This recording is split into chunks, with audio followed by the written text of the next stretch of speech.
Good day, viewers. You're welcome to another episode of our program. Let's talk about infertility openly. Today we'll be talking about a very sensitive topic. Truth of the matter is that most of our topics are sensitive, but today is even super sensitive because we're going to talk about an idea of something that is not so common in our thoughts, in our concepts, and it happens quite frequently in fertility treatment. And that's the idea about egg donation. So people tend to say, oh, I've heard about blood donation. I've heard about kidney donation. Which one is egg donation or sperm donation? Well, so if you've heard about blood donation or you've heard about kidney donation, then you had something similar to egg donation.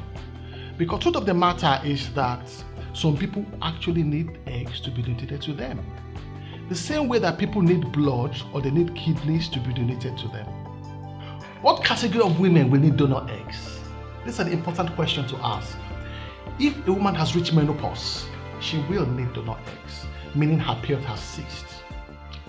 Now, some people have not reached menopause, but the quality of the eggs has reduced significantly and the doctor is recommending donor eggs. Some people have other medical conditions like something we call endometriosis. When there's severe endometriosis, a woman will need donor eggs.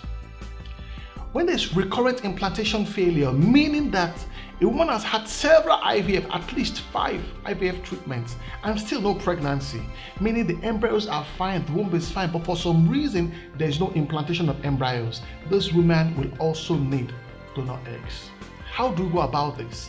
Generally speaking, we have what we call known donors and we have what we call unknown donors. Meaning, at times a couple will come and say, oh, I want this young woman to donate eggs for me. She's my sister, or she's my friend, or she's my niece, and that's fine. Now, some other couples will say, no, I don't want to know the donor. I don't want the donor to know me. I just want you guys to make provision for it.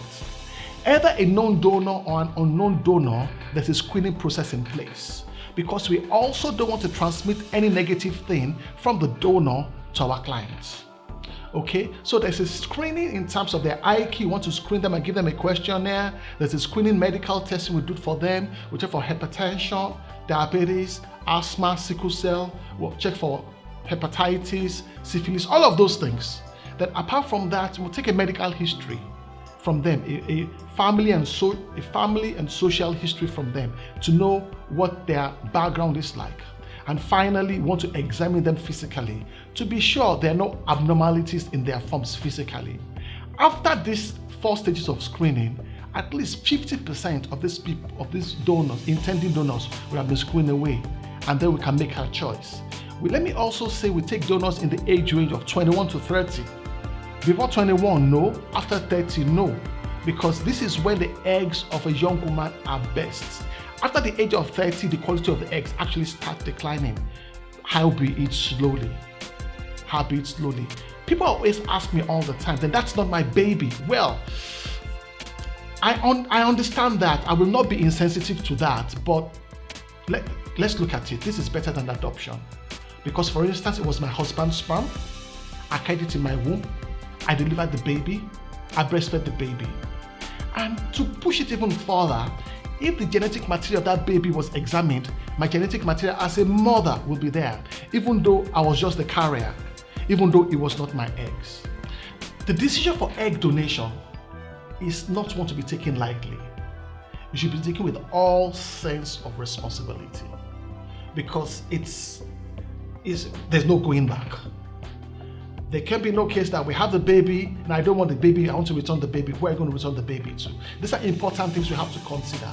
So if you're looking at egg donation, you have to discuss carefully, in fact I must say prayerfully, with your husband. Probably want to discuss with your spiritual head. Probably want to do a bit of research about this. And then you can come to us and can look at things that are your concerns. I want you to consider the things we have said today, and I really do hope you have learned something from our discussion.